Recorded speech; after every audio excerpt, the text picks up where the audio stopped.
Buenos días. El Tribunal Electoral del Estado de México se complace en darles la más cordial de las bienvenidas a esta conferencia interactiva intitulada Votar en tiempos de pandemia, análisis de las problemáticas surgidas en las citas electorales ocurridas en España desde marzo de 2020, misma que será impartida por mi amigo y codiscípulo, el doctor Manuel Fondevila Marón, a quien me permito saludar con especial ahínco. Agradecemos y saludamos la presencia de las y los magistrados que integran el pleno de este órgano jurisdiccional. Maestro en Derecho Raúl Flores Bernal, magistrado presidente del mismo. Magistrada Leticia Victoria Tavira, magistrada integrante del pleno de este tribunal.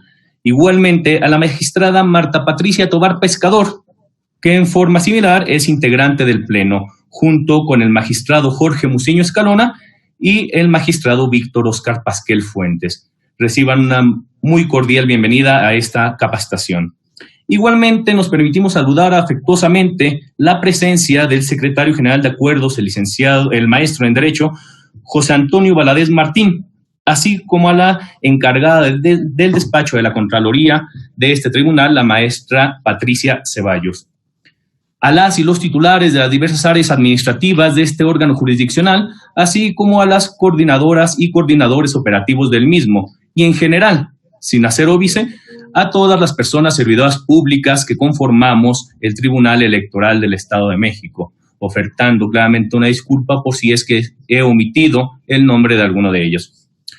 Por su parte, solicitamos a quienes nos acompañan en esta capacitación tener encendidas sus cámaras y mantener en todo momento sus micrófonos en modo silencio. Asimismo, hacemos del conocimiento de todas y todos los asistentes que la coordinación de capacitación, investigación y documentación de este Tribunal Electoral del Estado de México es el área facultada para llevar a cabo el tratamiento de los datos personales requeridos para el registro de asistencias a los eventos de capacitación, por lo cual, con el objeto de que conozcan la manera en que protegemos y tratamos sus datos, así como los derechos con que cuentan en torno a la materia, ponemos a su disposición a través del chat de esta plataforma el aviso de privacidad, el cual también podrá ser consultado en la página oficial del mismo órgano jurisdiccional. Dicho lo anterior y sin mayor dilación, cedemos el uso de la voz al maestro en Derecho Raúl Flores Bernal, magistrado presidente de este Tribunal Electoral del Estado de México, para que nos dirija su mensaje de bienvenida. Magistrado, adelante. Muchas gracias, maestro Cristian Aldrete, coordinador de capacitación de este tribunal. Buenos días a todas y a todos. Saludo con afecto, desde luego, a mis compañeras y compañeras, magistradas y magistrados integrantes del Pleno del Tribunal Electoral del Estado de México.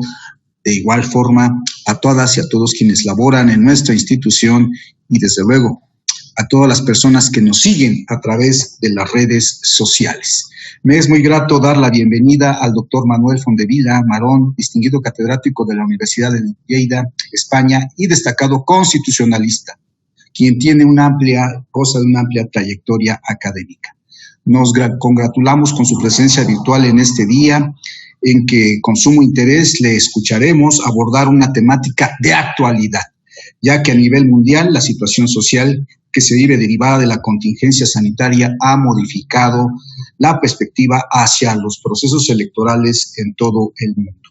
Sabemos por los medios de comunicación que la pandemia vivida en ese país fue especialmente grave, dado los numerosos contagios y los repetidos brotes de virus en la sociedad española. Esto ha traído consigo nuevos retos para la implementación de acciones emergentes ante la proximidad de la celebración de sus comicios generales y autonómicos.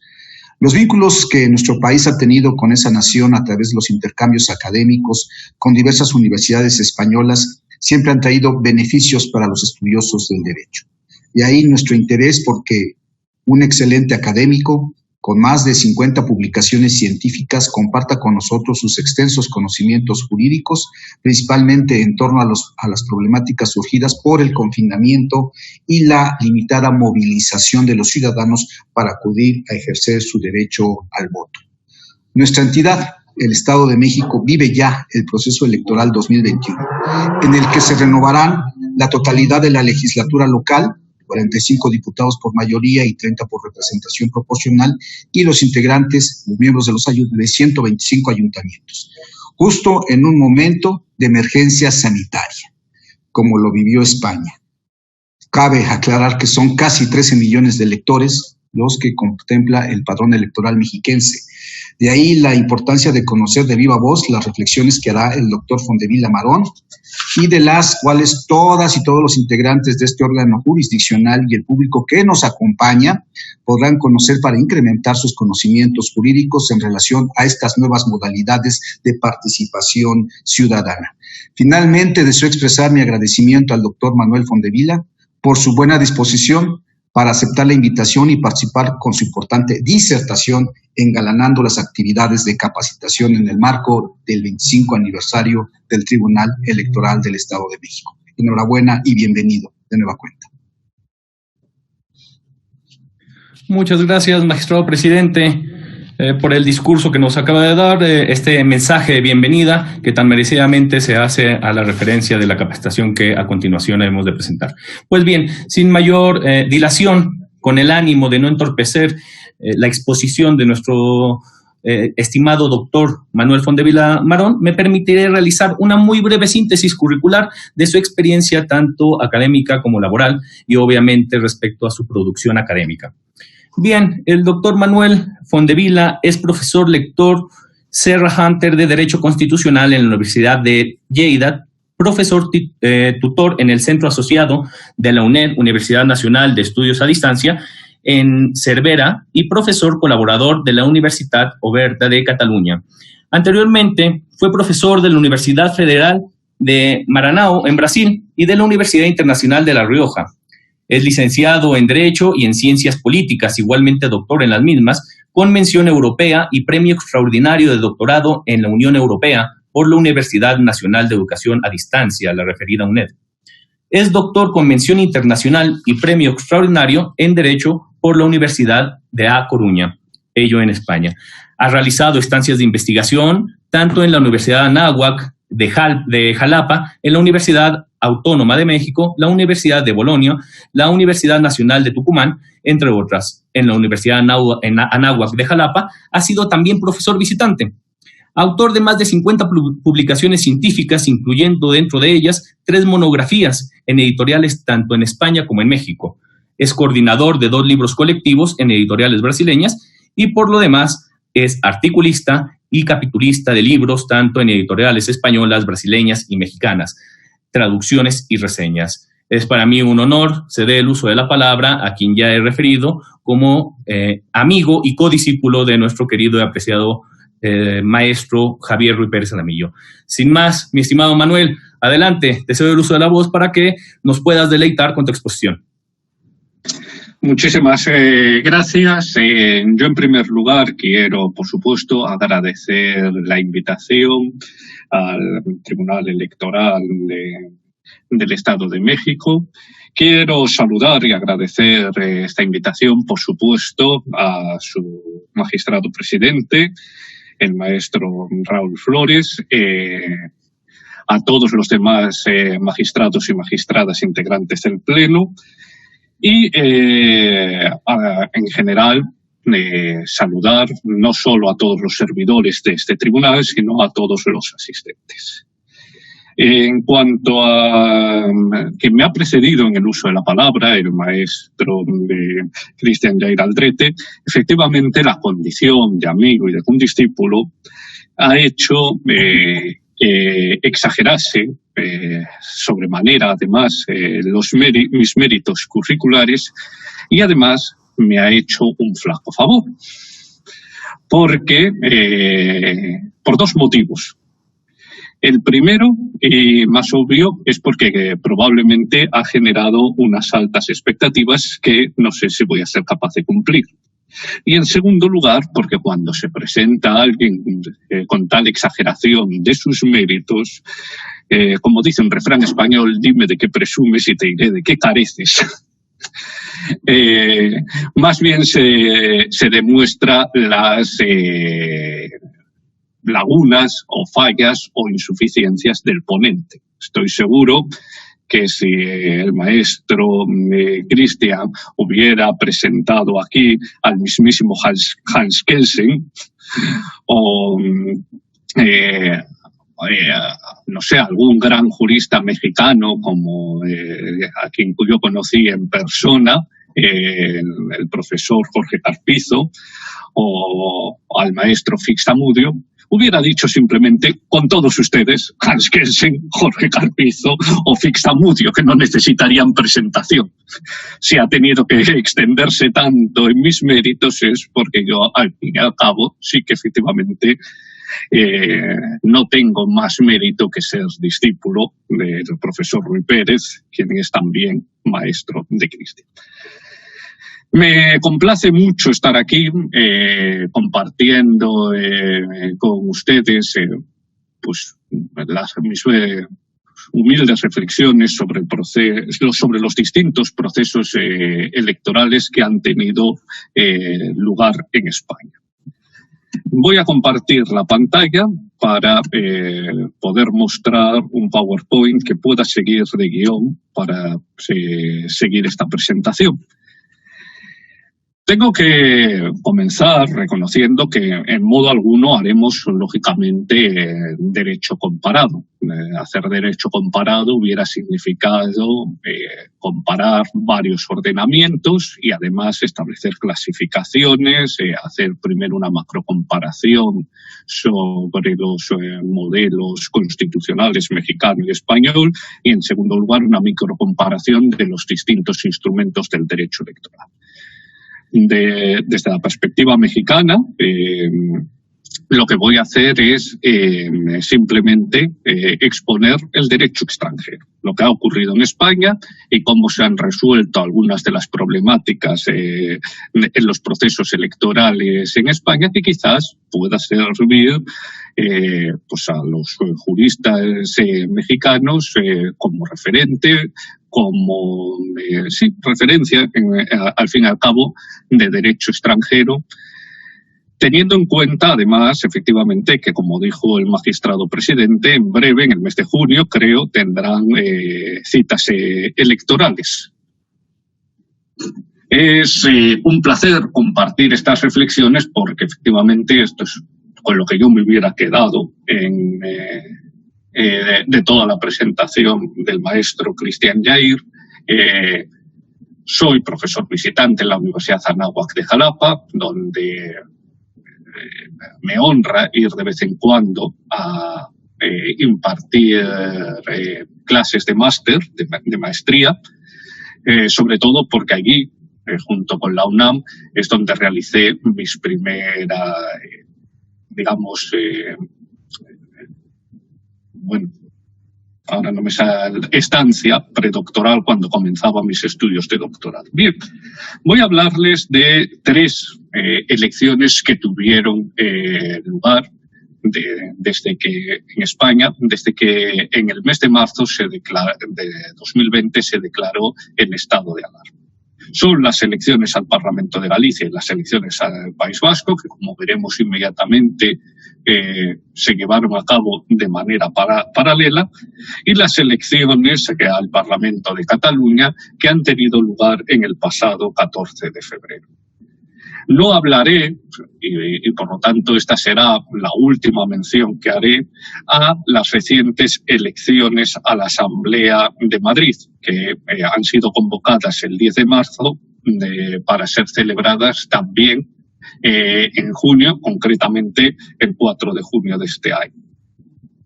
Hay que, seguramente, a magistrados y servidores del Tribunal Electoral del Estado de México les resulta interesante saber que las dos últimas han sido judicializadas, mientras que las elecciones al Parlamento de Galicia y al Parlamento Vasco se resolvieron mediante consensos políticos tan necesarios como deseables en democracia. Ha habido intervenciones judiciales, tanto en las elecciones al Parlamento de Cataluña, cuya sentencia del Tribunal Superior de Justicia de Cataluña analizaremos a continuación, como, aunque aún son lejanas en el tiempo, en las elecciones a la Asamblea de Madrid. Lo que pasa es que, si bien en las elecciones al Parlamento de Cataluña la intervención judicial fue concretamente por el tema que nos ocupa en esta conferencia, es decir, fue concretamente por el hecho de de un decreto de 15 de enero de suspensión de las elecciones, la intervención judicial al respecto de las elecciones en la Asamblea de Madrid no tiene nada que ver con este tema. Fue que la presidenta disolvió la Cámara, efectivamente, por decreto del 10 de marzo, y ese mismo día le hicieron una moción de censura que efectivamente, según el derecho español, impide que la presidenta disuelva la Cámara. Entonces, la controversia jurídica en este caso, lo digo por si tienen ustedes algún tipo de interés, era: el día 10 de marzo la presidenta adopta el decreto en Consejo de Ministros y anuncia en los medios de comunicación que ha decidido disolver las cámaras. Pero el decreto, como es habitual, no se publica en el diario oficial hasta el día siguiente. Y ese mismo día, si ella da la rueda de prensa a las 12 para anunciar el decreto acordado ese mismo día a las 10:30, a la 1 de la tarde se presentan en el registro del Parlamento varias mociones de censura. Y el Tribunal Superior de Justicia de Madrid tuvo que decidir que efectivamente, aunque no hubiera publicación, que el decreto era válido desde que se había adoptado. Pero vamos a el tema que nos ocupa, que es el relativo a votar en tiempos de pandemia, tal y como se llama esta ponencia. Abordaremos varios aspectos que se pueden resumir en dos grandes bloques. El primero de ellos tiene que ver con los aplazamientos. ¿Cuándo procede aplazar una cita electoral? ¿Quién lo decide y cómo se decide? Y en segundo lugar,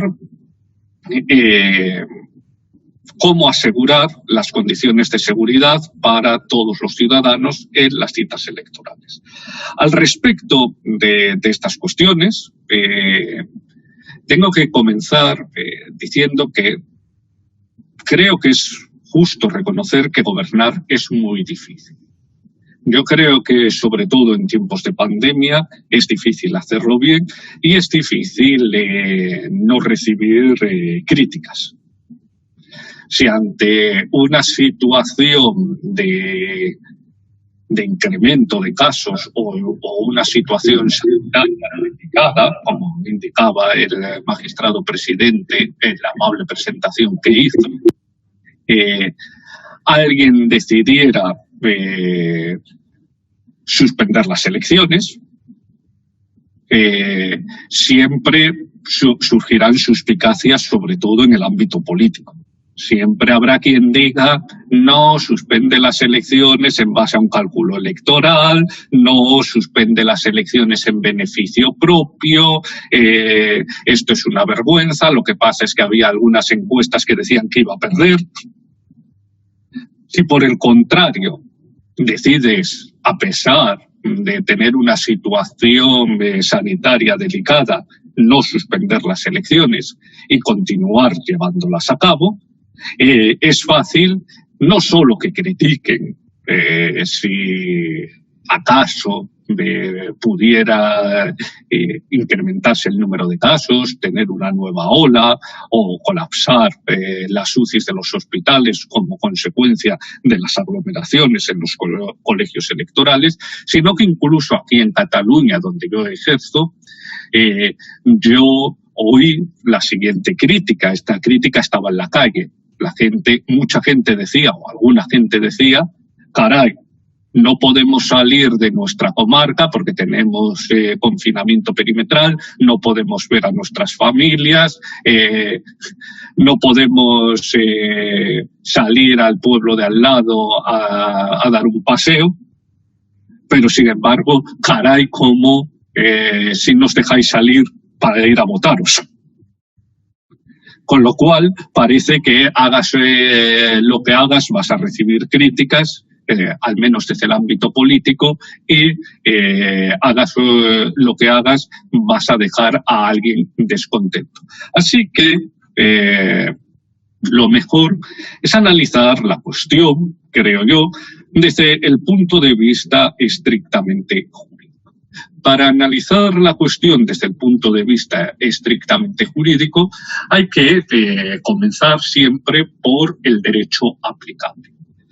Y no necesitaré detenerme, ni mucho menos leer los preceptos legales que tienen ustedes delante de la pantalla, para simplemente indicar que tanto el derecho internacional global, el derecho de Naciones Unidas, en concreto en el artículo 25 del Pacto Internacional de Derechos Civiles y Políticos, como el derecho internacional regional, en el caso europeo, el artículo 3 del protocolo número 1 del Convenio Europeo de Derechos Humanos, si fuera el caso de la Convención Interamericana de Derechos Humanos. Hablo de memoria, con lo cual ruego que me disculpen si me equivoco, pero juraría que el derecho de sufragio está recogido en el artículo 8 de dicha convención.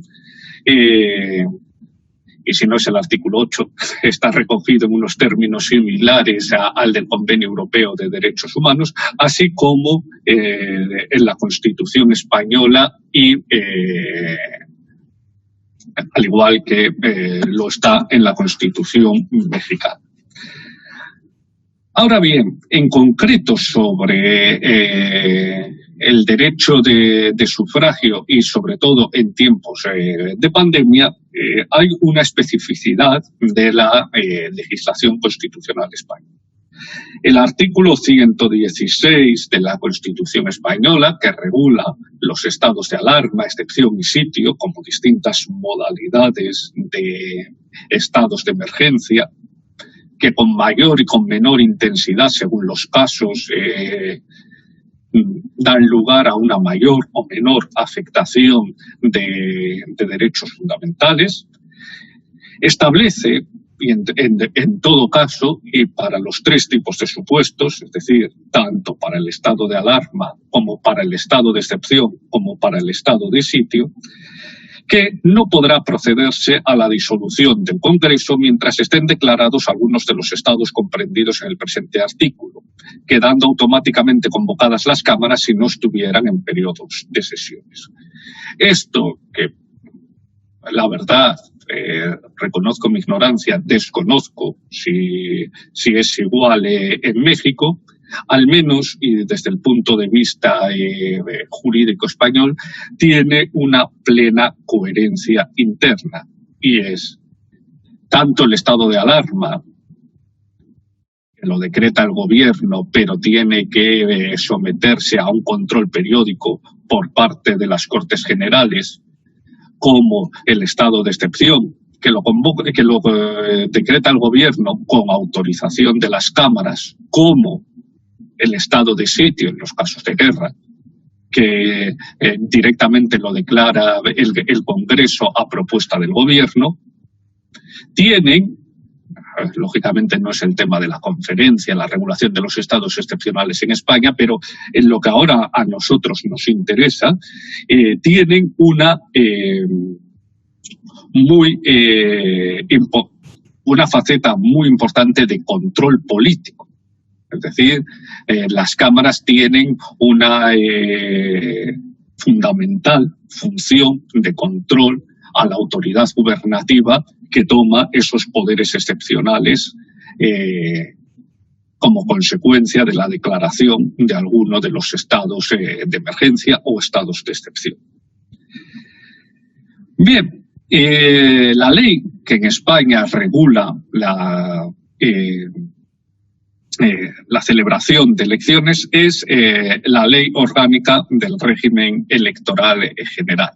Y cada una de las 17 comunidades autónomas, excepto Cataluña, por falta de acuerdo y desde 1978, fíjense ustedes, cada una de las 17 comunidades autónomas cuenta para la regulación de sus procesos electorales con una ley electoral propia, como digo, excepto en la Comunidad Autónoma de Cataluña, que rige la ley electoral general para todo el Estado español de forma subsidiaria. Bien, lo que pasa es que ni la ley orgánica del régimen electoral general, ni ninguna de las leyes electorales, ni la vasca ni la gallega, preveían una posible suspensión de las citas electorales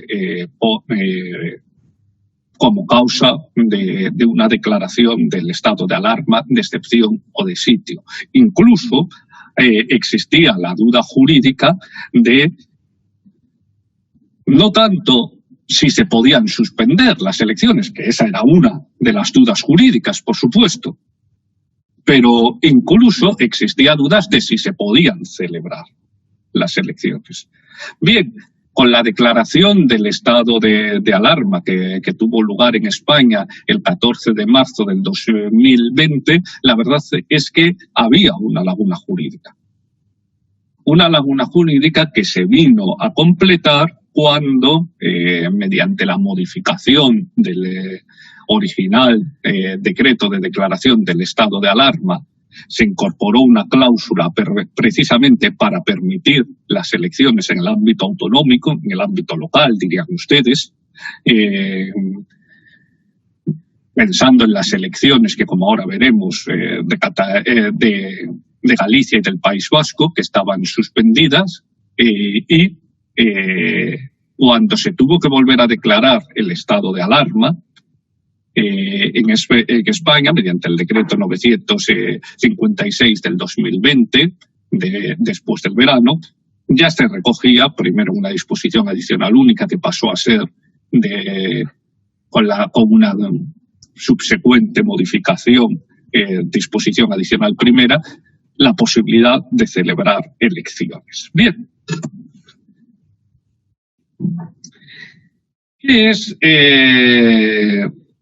lo que dice al respecto la Comisión de Venecia, que es la Comisión Europea para la Democracia a través del Derecho, sobre la posibilidad de celebrar elecciones en tiempos de pandemia?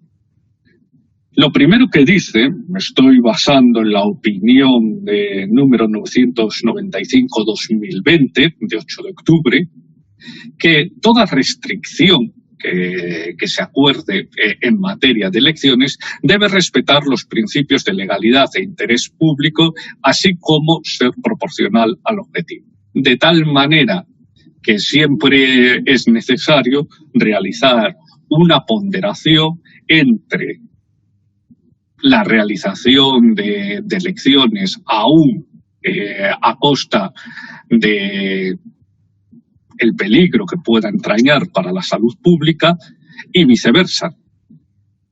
La decisión de suspender unas elecciones tiene que ser siempre ponderadas con el derecho que existe tanto a nivel nacional como internacional que vimos de sufragio activo y pasivo, siempre y cuando se cumpla lógicamente con unas garantías mínimas. En opinión de la Comisión de Venecia, cuanto más se ve afectado el normal funcionamiento de las instituciones, menos justificado estará el aplazamiento y además deberá ser más breve. Lo veremos a continuación. No es lo mismo que se haya convocado en un régimen parlamentario unas elecciones como consecuencia de una disolución anticipada de las cámaras, en cuyo caso, pues suspender las elecciones no tiene en principio una importancia tan grave, teniendo en cuenta que aún no se ha acabado el periodo ordinario de la legislatura, como cuando se produce la disolución como consecuencia de haber agotado la legislatura o, como en el caso de Cataluña, consecuencia de un vacío de poder. Pero incluso, en todo caso, la doctrina de la Comisión Venecia es clara al respecto, de entender que incluso si hiciera falta prorrogar en situación de interinidad la situación de los legisladores, siempre y cuando las circunstancias sanitarias exijan esa medida se adopte con estándares internacionales y cause más beneficio que perjuicio a los bienes constitucionales protegidos, sería legítimo.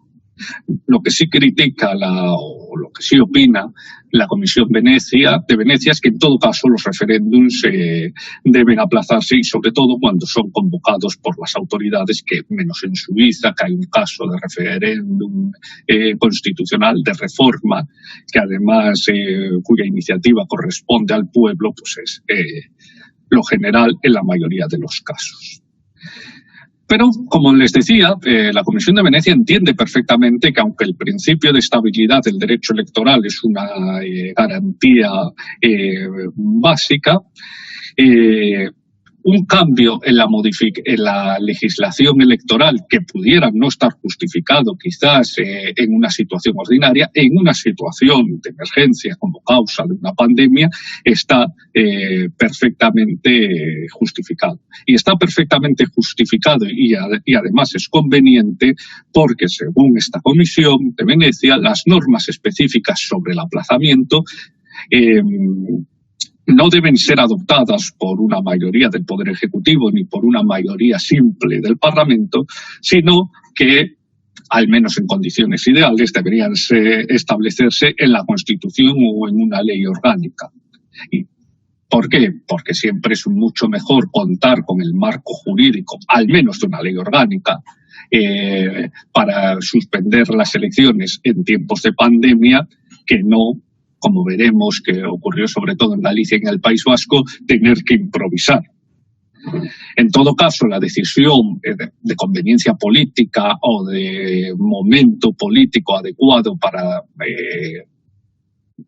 suspender las elecciones debería, según la Comisión de Venecia, pertenecer al Parlamento y no al Ejecutivo.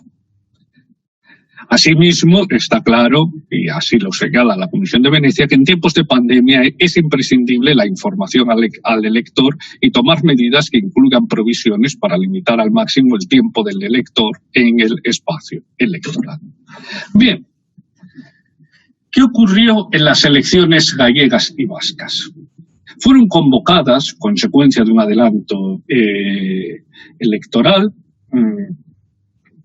en febrero del 2020, es decir, cuando ya llegaban noticias preocupantes procedentes de China, pero todavía no había la Organización Mundial de la Salud decretado el estado de pandemia, y aún estábamos a más de un mes en España de considerar necesario la declaración del estado de alarma para el 5 de abril.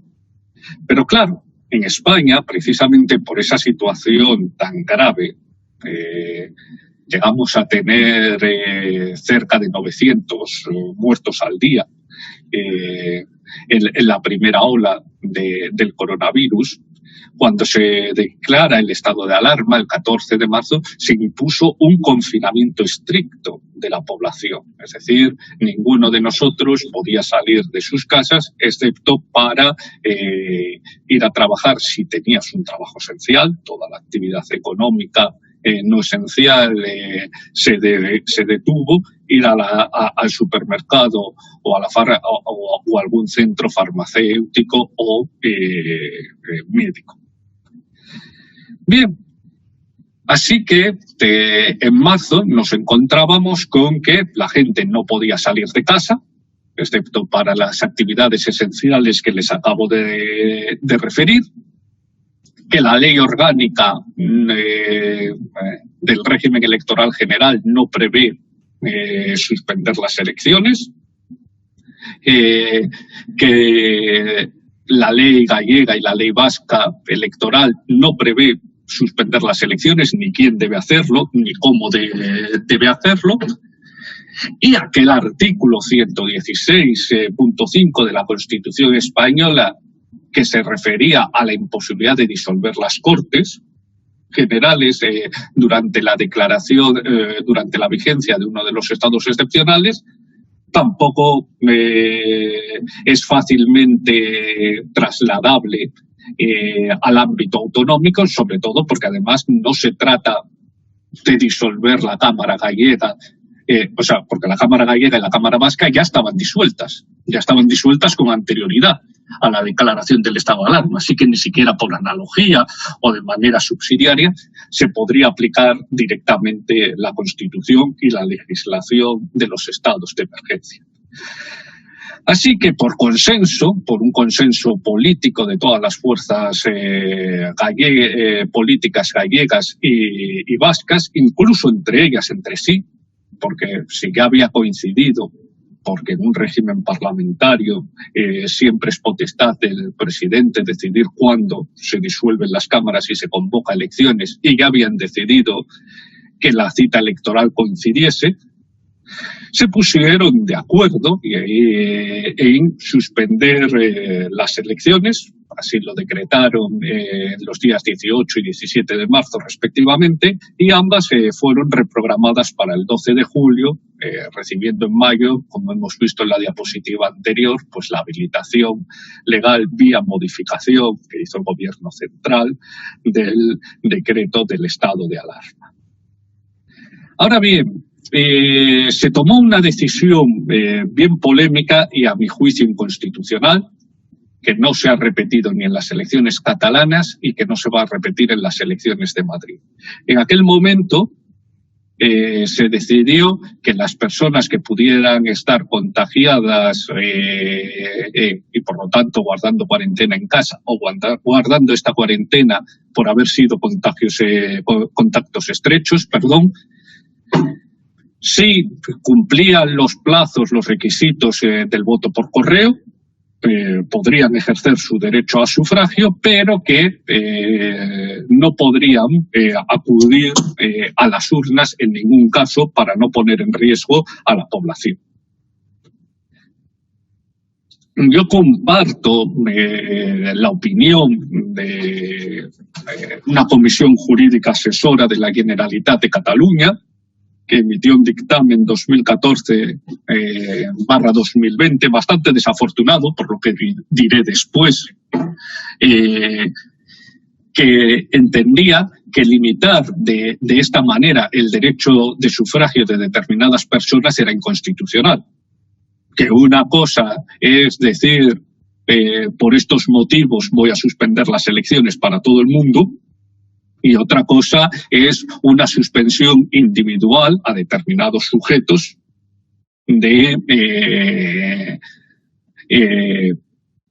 que tiene como consecuencia privarles de su derecho al voto. La verdad es que a mí me parece inconstitucional, pero en aquel momento, que como les estoy diciendo, había que improvisar y que era difícil tomar decisiones, así se hizo. Y además salió el presidente gallego y el presidente vasco a decir que si algún contagiado salía de casa, pues tendría una multa de no sé cuántos miles de euros, la multa normal a cualquier contagiado, incluso hoy, que saliera a la calle.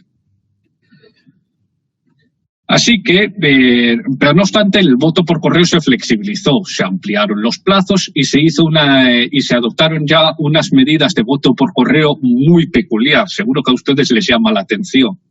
Se permitió que el voto por correo, que siempre había funcionado, te envían las papeletas a casa, tú decides a quién votas y vas a la oficina de correos a entregar tu voto, pues se permitió que el cartero de correos te trajera las papeletas, te las diese y en ese mismo momento tú escogieras una, la metieras en el sobre y se la entregaras al cartero, que la depositaría en la oficina de correos. Yo voté así en las últimas elecciones catalanas, vino la cartera a casa, le abrí la puerta, se la cerré las narices para escoger la papeleta, le volví a abrir la puerta y se la di. Mi mujer, que es un poco más suspicaz que yo, en cuanto se marchó me dice, antes de que llegue al bajo en el ascensor, ya ha cambiado tu voto. Y yo lo que le dije es, pues quizás, pero yo me quedo con la conciencia tranquila de haber ejercido mi derecho y mi deber ciudadano. Pero la verdad es que no ha habido demasiadas suspicacias ni nadie ha impugnado este sistema, pero en todo caso convendrán ustedes conmigo en que es bastante peculiar darle el sobre con tu voto a una persona que lo tiene que meter en el carrito, acabar su ronda, llevarlo en furgoneta y depositarlo en la oficina. Bien, por el contrario, en las elecciones catalanas, el 21 de diciembre de este mes, se decretó la suspensión automática del Parlamento. No sé si ustedes están muy familiarizados con la situación política catalana. Esto venía de que el presidente de la Generalitat, el señor Quintorra, había sido inhabilitado judicialmente y como consecuencia de su inhabilitación, el Parlamento catalán, que saben que tiene pues una política de confrontación, por decirlo delicadamente, decidió que no iba a escoger otro candidato. Y de acuerdo con la legislación, cuando hay una vacante de 2 meses en la presidencia, las cámaras quedan automáticamente disueltas y, por lo tanto, se convocan elecciones. Así que la primera diferencia con las elecciones gallegas y vascas es que mientras en las elecciones gallegas y vascas no había interrupción de las instituciones del Estado, en las elecciones catalanas ya llevábamos tiempo de excepcionalidad institucional. En lugar de prohibir a las personas contagiadas el derecho al voto, en base a este dictamen al que antes me he referido, lo que se estableció fue una franja horaria recomendada de 19 a 20 horas para que fueran a votar los contagiados. Lo cual, como ustedes se imaginarán, pues generó una gran preocupación entre las personas que tenían que estar en las mesas electorales. Entonces, a estas personas, para esa franja horaria, se les proveyó de EPIs, cual si fueran sanitarios, de estos trajes de astronauta que llevan los médicos, que claro, generó muchas quejas y muchas dudas, primero porque no sobra ese material entre los propios sanitarios, porque la gente corriente no sabe utilizarlos y porque en todo caso la gente tenía miedo. Una cosa es decir, bueno, hay que vivir, yo salgo a la calle aunque me pueda cruzar con un contagiado, y otra cosa es estar 1 hora en la mesa electoral de frente a una fila de personas que sabes que se han ido a esa hora es porque han dado positivo en coronavirus. Claro, la cuestión política es fácilmente entendible. Mientras en Galicia y en el País Vasco en julio del año pasado, que no teníamos test de COVID ni PCRs, estaban oficialmente declarados positivos un puñado de ellos. En Cataluña, en ese momento, había como unas 100.000 personas en cuarentena. Claro, ya no se podía tomar esa decisión tan, a mi juicio, inconstitucional y en todo caso tan radical que se tomaron con las elecciones vascas y gallegas cuando a falta de test de COVID se habían declarado muy pocos casos y más bien por sus síntomas muy evidentes que por ninguna otra razón. Bien, en todo caso, por el aumento de casos que se produjo tras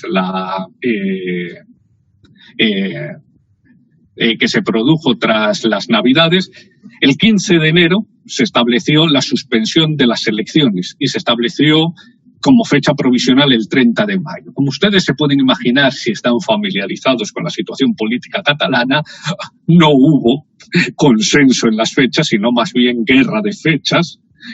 Acusaciones de que el vicepresidente, porque presidente no teníamos,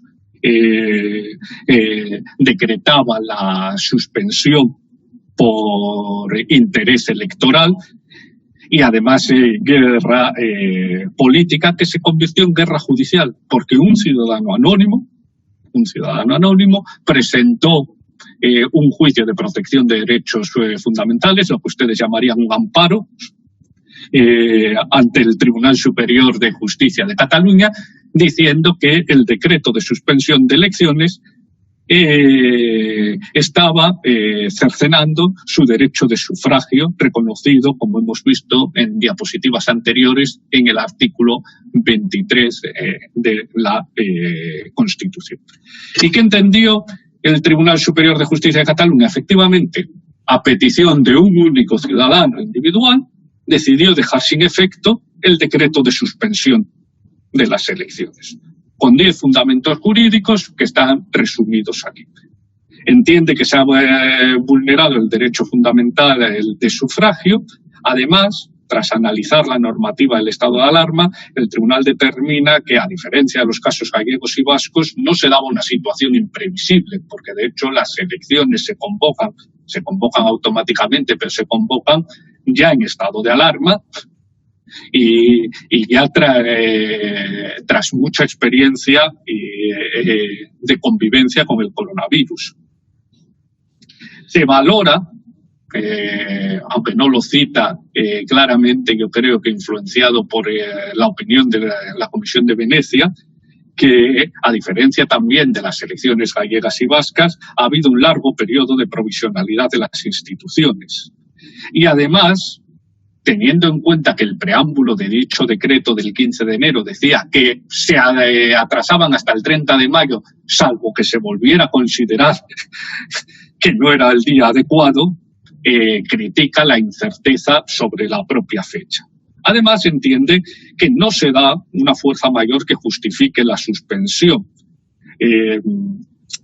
porque la situación era conocida cuando no se propuso candidato a la presidencia. Y además, en los fundamentos jurídicos 6, 7 y 8 le da vueltas a una cosa que, para resumir, voy a explicar más bien con mis propias palabras. Ese dictamen, con el cual era el número 214-2020 de la Comisión Jurídica Asesora de la Generalitat, no solo afirmaba que, por supuesto, sería el vicepresidente en funciones de presidente el que podría decretar la suspensión, como hicieron los presidentes gallegos y vascos, sino que además la verdadera razón para hacerlo podría ser no tanto garantizar el derecho a la salud, sino la garantía, decía la Comisión Jurídica Asesora, de las elecciones.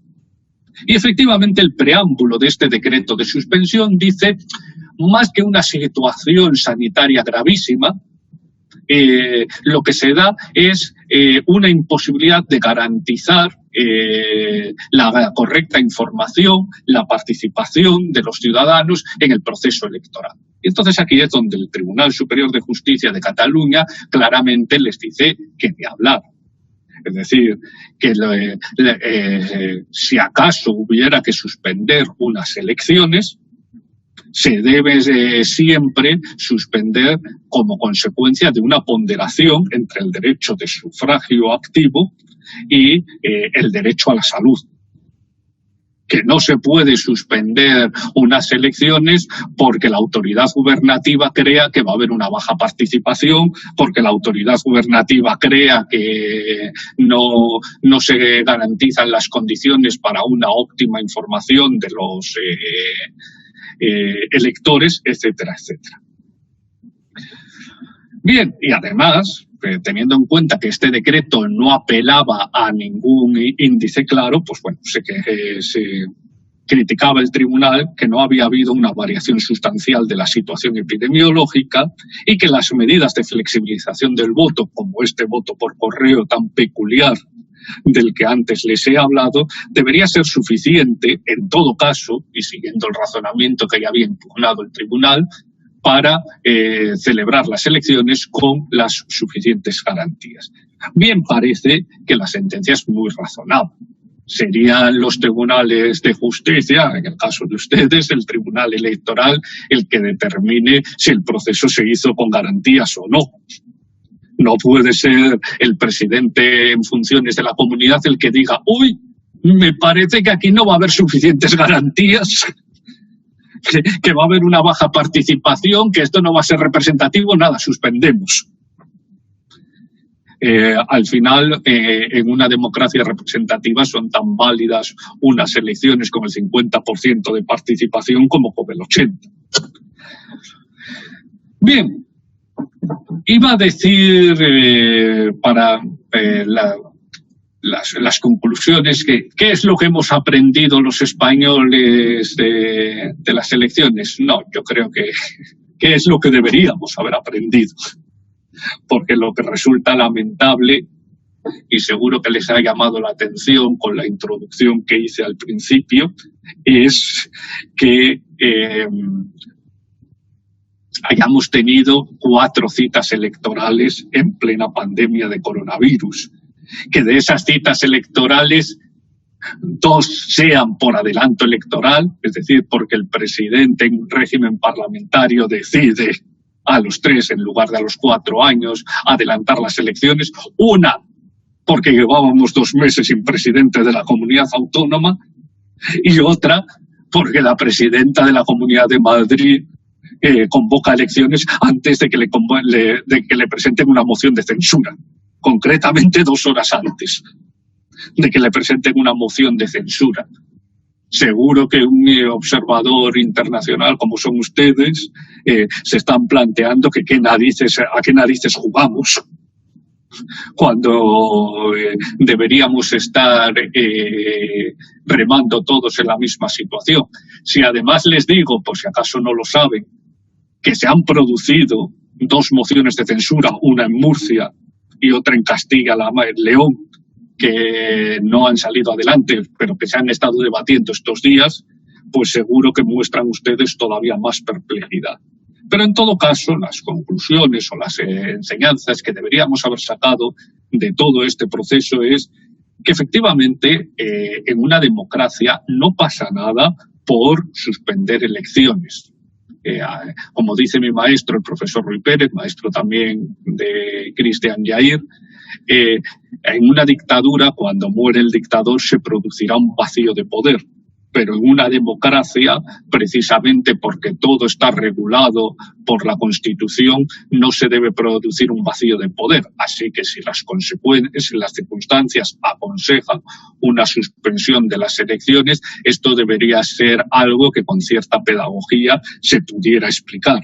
Ahora bien, esta decisión, lógicamente, tiene que ser ponderada a las circunstancias y, que para mí es el mayor valor de la sentencia del TSJ de Cataluña frente a las especulaciones y diatribas del informe de la Comisión Jurídica Asesora, ponderando siempre el derecho de sufragio y el derecho a la salud, no otras circunstancias de efectividad de las elecciones. Se debe modificar la ley para prever la suspensión de las elecciones en situaciones de emergencia. ¿Por qué? Porque sería conveniente especificar legalmente en qué supuestos procede y qué autoridades han de llevarla a cabo, para evitar que alguien que tiene que suspender unas elecciones se pueda enfrentar a la crítica de que lo hace por puro cálculo electoralista. Y durante la jornada de elección hay bastantes aspectos que se deben solventar. Pueden ir a votar o no pueden ir a votar las personas contagiadas y cómo se protege a las personas que están en el interior y que en el caso de España, que los colegios electorales abren de 8 a 8, cómo garantizamos la seguridad de las personas que van a estar dentro de los colegios electorales durante 12 horas. Bien, pues con esto nada más, simplemente agradecer su amable atención y quedo a su disposición para las preguntas, comentarios que deseen realizarme.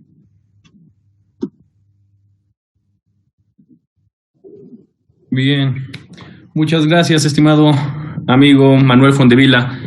Sin duda, mucho que pensar, mucho que repensar y plantearnos para estas próximas elecciones, o mejor dicho, el proceso electoral que al momento estamos siguiendo. Me he de permitir, si no tienen mayor inconveniente, si es que no se quiere hacer uso de la voz en una forma directa, plantear una de las interrogantes que nos hace un compañero precisamente en el chat de la sesión. Me permito realizar la misma. Dice Leonel Palacios, retomando el tema de la, quiero pensar, pandemia, ¿qué criterios específicos deberían tomarse en cuenta al ponderar el derecho a la salud y el derecho a votar? Tomando en cuenta que la gestión de la pandemia es totalmente diferente en México que lo que se vive en España. Bueno, pues yo creo que las reglas de ponderación las sabe mucho mejor cualquier juez o magistrado que un profesor.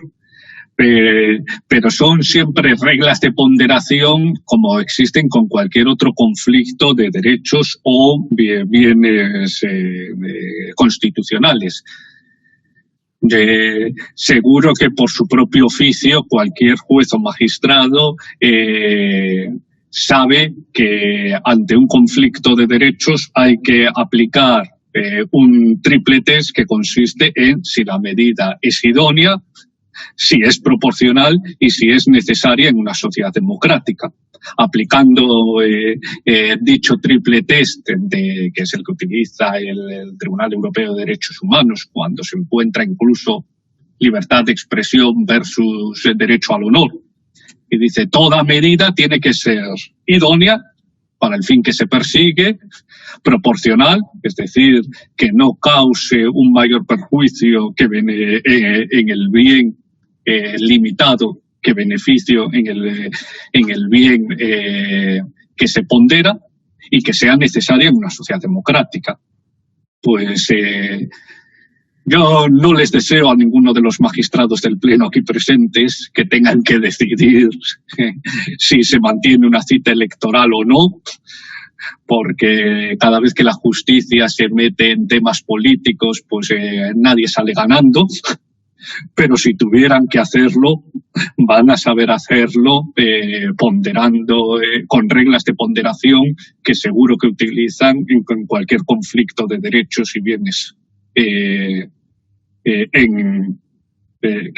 bienes en conflicto, sí. Bien, mi estimado, pues al momento no sé si exista algún otro interrogante que el público quiera realizar. Previo a continuar con ello, agradezco que te hayas tomado el tiempo justo que se había pactado para la misma. Lo agradecemos sobremanera en atención a la agenda que lleva los magistrados y magistradas que integran este pleno. En todo caso, si es que no hubiese mayor interrogante o a la postre pudieran allegarse mayores preguntas, mucho te agradeceríamos si pudieras brindarnos apoyo en alguna cápsula informativa o en algún escrito para poderlas llegar a hacer a los compañeros y compañeras. Sí, por supuesto. Además, también en la presentación, lo dejaré ahora por el chat, les facilité mi correo institucional, así que cualquier duda o cualquier tema que quieran plantearme, incluso pues, si tienen ustedes dudas de alguno de los documentos a los que me he referido, quieren que les acerque la sentencia, no tienen más que pedirla y se la facilitaré con gusto, aunque son fácilmente accesibles.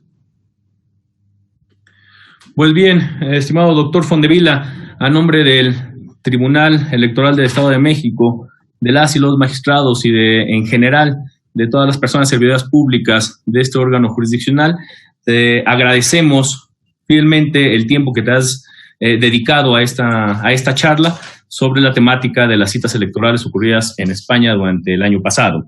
Sin mayor preámbulo, a continuación, pasamos a la entrega virtual de un reconocimiento que se te oferta a partir del Tribunal Electoral del Estado de México por brindarnos esta capacitación. Por tanto, ahora acordamos, lo estamos proyectando, mismo que se te hará llegar en forma física, una vez pasado toda esta temática de la sesión. A la letra, dicho reconocimiento dice: el Tribunal Electoral del Estado de México, en el marco del Plan Anual de Capacitación Electoral, otorga el presente reconocimiento al doctor en Derecho Manuel Fondevila Marón, profesor e investigador de la Universidad de Lleida, España, por su destacada participación como ponente en la conferencia interactiva Votar en tiempos de pandemia, análisis de las problemáticas surgidas en las citas electorales ocurridas en España durante marzo de 2020. Signan los magistrados integrantes del pleno de este tribunal. Muchísimas gracias. Pues bien, no habiendo mayor tema que tratar en la presente sesión, agradecemos, como ya lo he dicho, a nombre de las y los magistrados que integran este órgano jurisdiccional, así como de las personas servidoras públicas que igualmente lo conformamos. Sin más, agradecemos de nueva cuenta y se les recuerda a las y los compañeros que el día de mañana estaremos continuando con nuestra capacitación en materia de procedimiento especial sancionador en punto de las 11 de la mañana. Excelente tarde y nos estamos saludando. Muchas gracias. Excelente día para todos. La verdad es que muchas gracias, doctor Manuel Ondevilla. Un honor realmente. A ustedes. Para el Tribunal Electoral. Saludos a todos.